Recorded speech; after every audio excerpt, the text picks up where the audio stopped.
입니다. 당시에 대통령이 직접 계엄의 이유에 대해서 설명해야 한다는 논의가 나왔었고, 한동훈 대표가 대통령이 직접 설명을 할 때 왜 계엄을 할 수밖에 없었는지 논리 구성을 잘해서 말을 해야지 그냥 자기 주장만 막 하면 안 된다는 취지로 말씀하셨습니다. 그리고 여기 뒷부분인데요. 제가 느끼기에 한동훈 대표는 대통령이 직접 설명하는 것에 대해 부정적인 느낌으로 시니컬하게 말씀하셨습니다. 이 내용을 말씀하시는 것이 맞습니까? 라고 물었더니 방기선 증인이 예 맞습니다 라고 하면서 수사기관 진술을 인정하는 증언을 했습니다. 마찬가지로 방기선의 이 법정에서의 증언에 대해서 피고인의 의견이나 입장에 대해서 말씀해 주세요. 진술 드리지 않겠습니다. 피고인은 당정대 회의 직후 같은 날 오후 4시 16시경 대통령실로 이동해서 한동훈, 추경호 등과 함께 대통령 면담한 사실이 있으시죠? 진술 드리지 않겠습니다. 당시 면담에 정진석 비서실장도 배석하고 있었죠? 진술 드리지 않겠습니다. 당시 대통령 면담에서 어떠한 논의했었습니까? 진술 드리지 않겠습니다.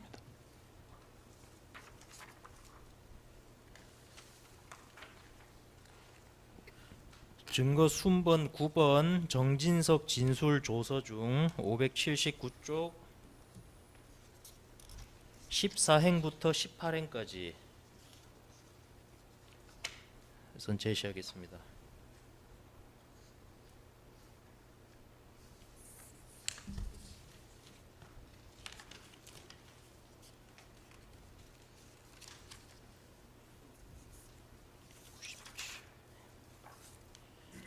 우선 597쪽 부분입니다. 예, 정진석 비서실장의 수사 과정에서의 진술 조서 내용입니다. 말씀하신 것처럼 14시경 당정대 1차 회동을 하고 그 이후 대통령과 면담을 통해 2차 당정대 회동을 통해 당내 컨센서스가 정해진 것이라고 봅니다. 탄핵을 막아야 한다는 것이 대통령 면담에서 나왔던 논의 중 가장 핵심적인 결론이었거든요. 그 결론에 따라 추경호 원내대표도 의총을 통해 탄핵 반대 당론을 채택하였던 것입니다. 라고 기재되어 있고 599쪽 5행부터 19행까지 제시하겠습니다.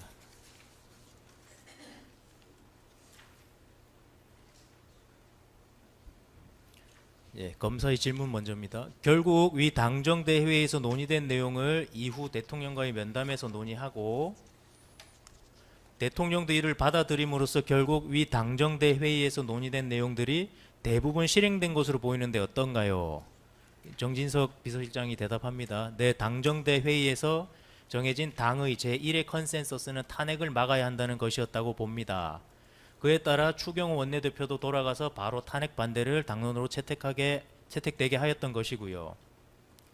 2024년 12월 7일 오전경 대통령이 사과 담화문을 발표한 것이 있는데 그것은 한동훈 대표 쪽에서 작성해 준 것을 대통령이 그대로 읽은 것으로 알고 있습니다. 그것 때문인지 12월 7일 1차 탄핵 소추안 발의는 부결되었습니다. 그러다가 대통령이 12월 12일 담화문 발표를 했는데 조금 더 유연하게 판단을 하셨으면 좋았겠지만 본인이 하고 싶은 말을 그대로 하셨고 그 내용에 대해 대다수 의원들은 받아들일 수 있었으나 한동훈 대표는 이를 받아들일 수가 없었던 것이지요. 위 담화문 발표에 대해 한동훈 대표가 내란 범행을 자백했다라는 발언을 했고 이후 탄핵 소추안이 가결되었는데 저는 한동훈 대표의 발언으로 인해 대통령의 탄핵 소추안이 가결되었다고 생각합니다. 라고 진술했습니다. 그러니까 결국 요약하면 정진석은 수사 과정에 14시경 당정대 회동을 하고 그 이후 대통령 면담을 통해 2차 당정대 회동을 통해 탄핵을 막아야 한다는 당내 컨센서스가 정해진 것이다. 이해하는 생략하겠습니다. 라는 취지로 진술했습니다. 이에 대해서도 피고인의 입장을 말씀해 주세요. 진술 드리지 않겠습니다.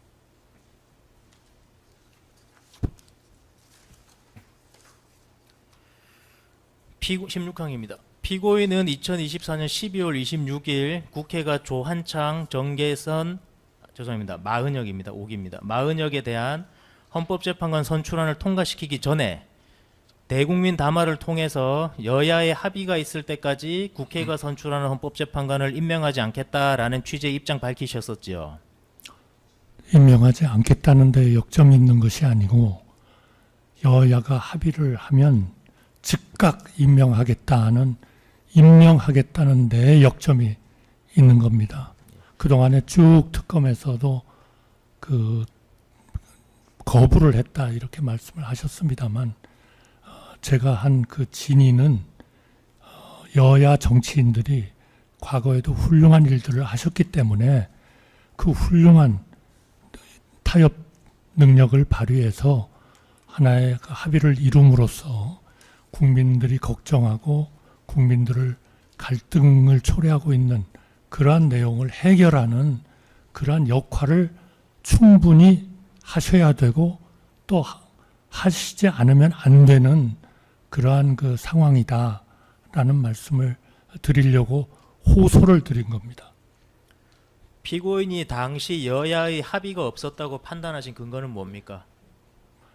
그동안의 특검에서 여러 번 그 명단을 제출했고 특검을 구성을 했으니까 합의를 한 거 아니냐.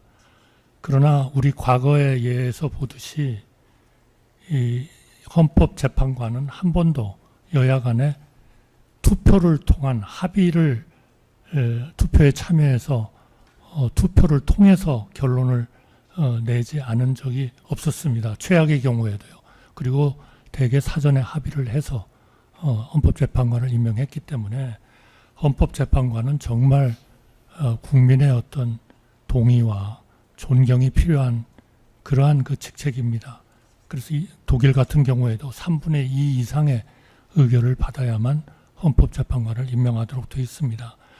이런 감안을 해봤을 때 반드시 여야 간의 합의를 이루는 그러한 상황을 통해서 헌법재판관이 임명이 되어야 된다.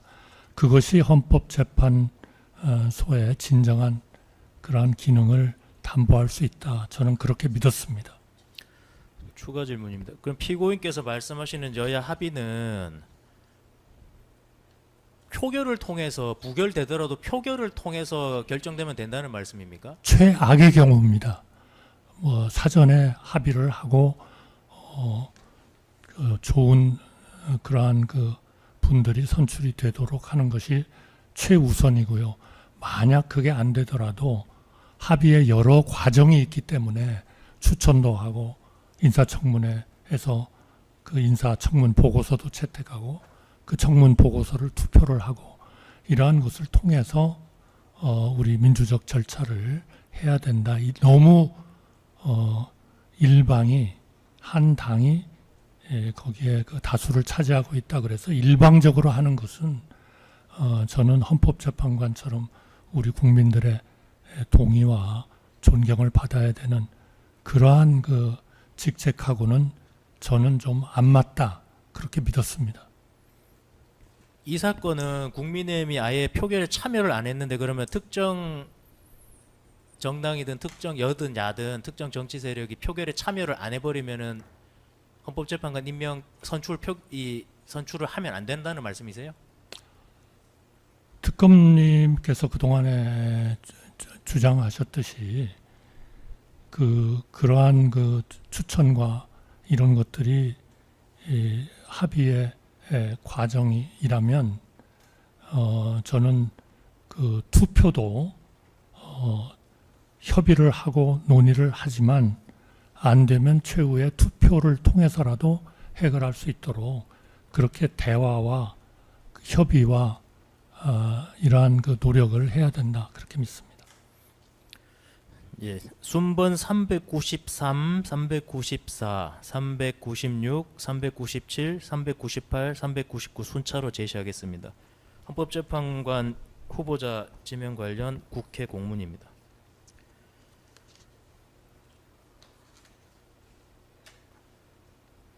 예, 여기 보시면은 뭐 많이 보셨던 겁니다. 여기 공문에 따르면 2024년 12월 9일 더불어민주당은 정계선 마은혁을,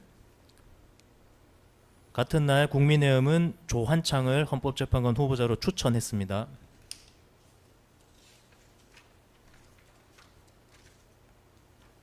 그리고 다음 날인 12월 10일 더불어민주당은 3인의 후보자에 대한 인사청문 특별위원회 위원 선임을 위한 위원 명단을 국회의장에게 송부했고, 이때 위원장을 국민의힘에게 양보했습니다. 다음으로 국민의힘은 2024년 12월 11일에 위원장을 포함한 정점식을 위원장으로 합니다. 정점식을 위원장으로 하는 위원 명단을 국회의장에게 송부했습니다.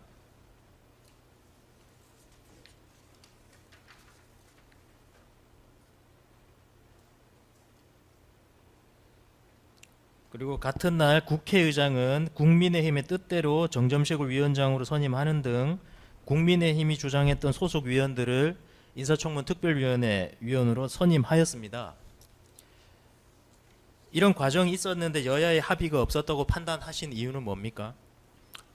저는 합의의 과정은 지금 특검님께서 말씀하신 저런 내용보다도 훨씬 더 다양한 과정을 거친다.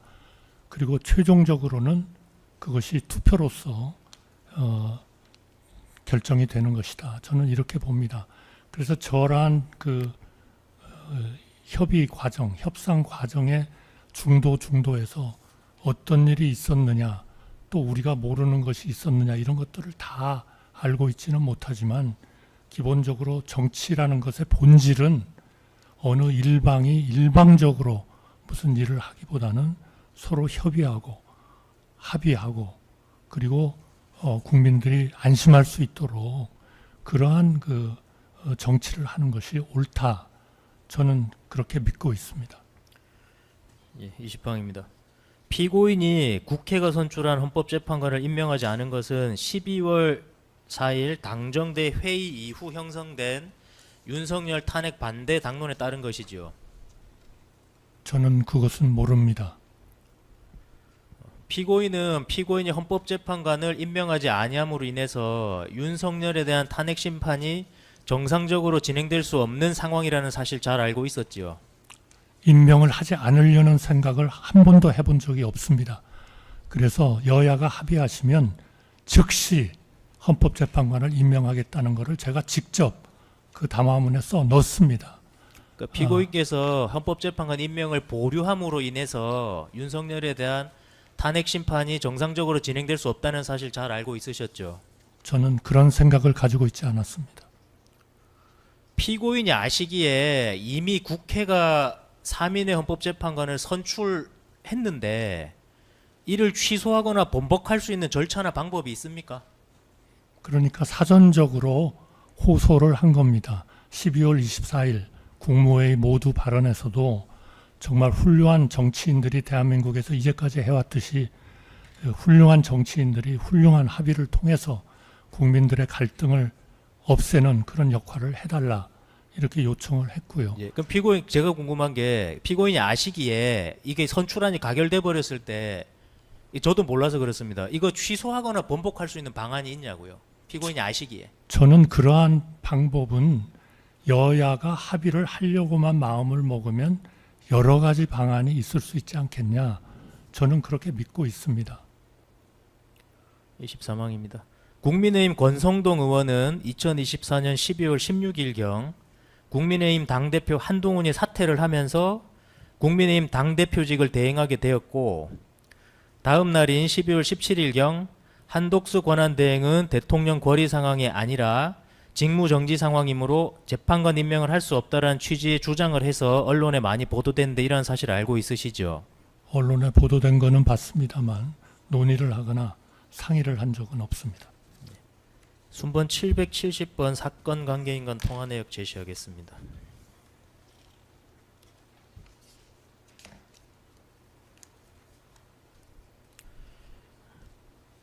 어, 12월 26일 부분입니다.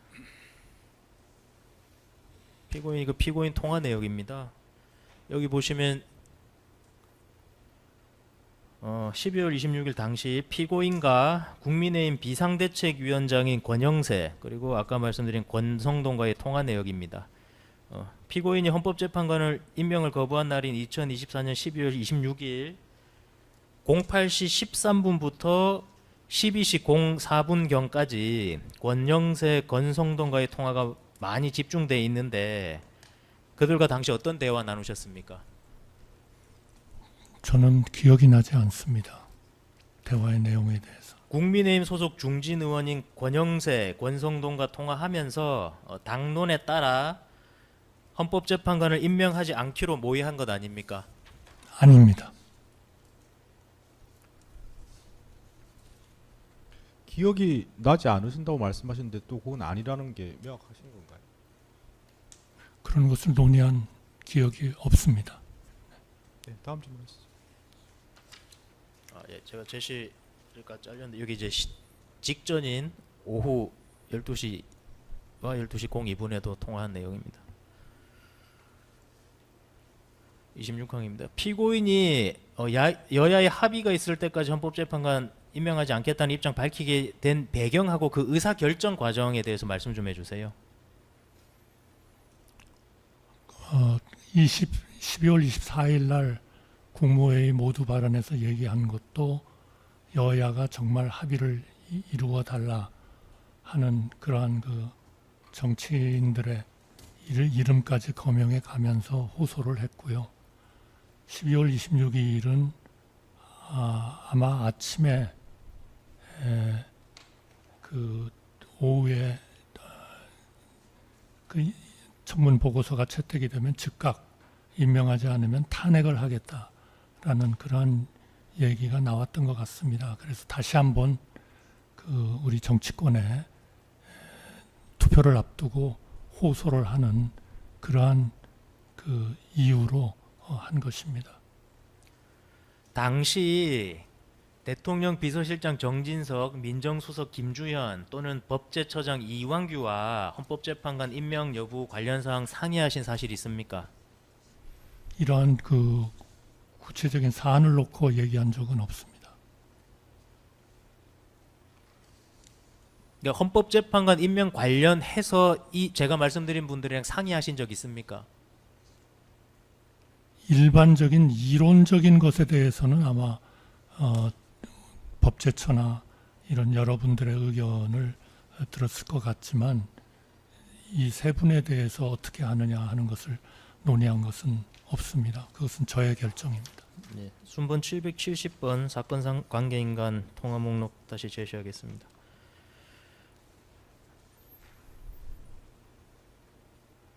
(2024년 12월 25일경) 12월 25일 16시 31분경 정진석이 피고인에게 이제 장문 문자 메시지를 보냈고 피고인이 이에 대해서 답신한 것으로 확인되는데 당시 정진석과 어떤 대화 나눴습니까?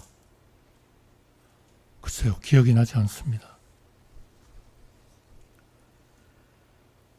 헌법재판소가 인원 부족으로 정상적 운영이 되지 않으면 각종 법령의 위헌 여부에 대한 판단, 기본권을 침해당한 국민의 권리 구제 등에 심각한 피해가 발생하는 건 사실이죠. 건수가 많다면 차질이 분명히 있겠죠. 그러나 하여튼 그 헌법재판소가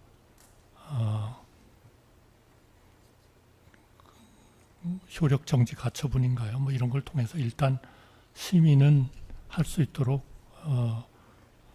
그렇게는 한 것으로 제가 물론 알고 있고요. 그게 절대로 뭐 충분한 그런 것은 아닙니다만 그러나 책임 있는 정치인들이라면은 저는 이러한 문제를 정말 국민들이 걱정을 하고 국론이 분열돼 있고 권한대행이 이런 일을 할 수 있느냐 없느냐에 대한 굉장한 논쟁이 붙어 있는 그러한 상황이기 때문에 충분히 협의하고 그리고 국민들을 걱정을 덜 시키는 쪽으로 저는 결정을 할 수 있다고 믿었습니다.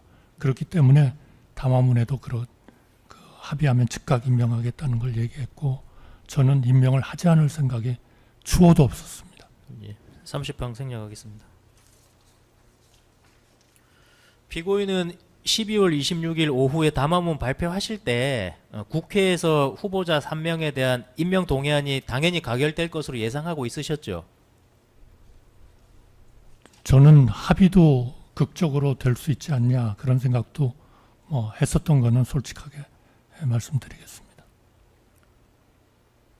피고인이 국회 선출 헌법재판관의 임명을 거부한 것과 관련해서 피고인은 직무집행이 정지돼 있던 윤석열 대통령으로부터 지시를 받아서 임명 거부한 것 아닙니까? 아닙니다. 이후 국회는